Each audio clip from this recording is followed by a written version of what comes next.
तब्येतीला काय झालं?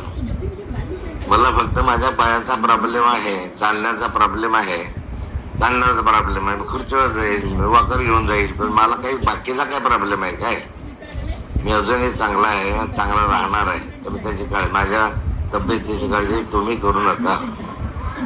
तुम्ही आजपर्यंत जे काही लोक टिंगल करतायत किंवा जे काही गंमत करताय, हे सारे ते सारे काही वर्षापूर्वी माझ्या कित्येक वर्ष माझ्या दरवाजासमोर कुत्र्यासारखे शेपटी हलवत होते.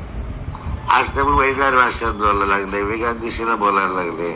हा प्रश्न वेगळा, पण अख्ख्या महाराष्ट्राला माहित आहे की हे जवळपास सारे कार्यकर्ते शेपट्या हलवत होते, पाय चाटत होते, नाथाभाऊ करत होते. महाराष्ट्राला माहिती आहे.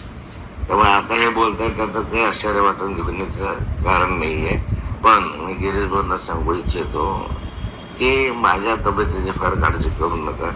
अरे कालपर्यंत तुम्ही माझ्याच होते ना, माझ्या बरोबरच होते ना सगळेचे सगळे.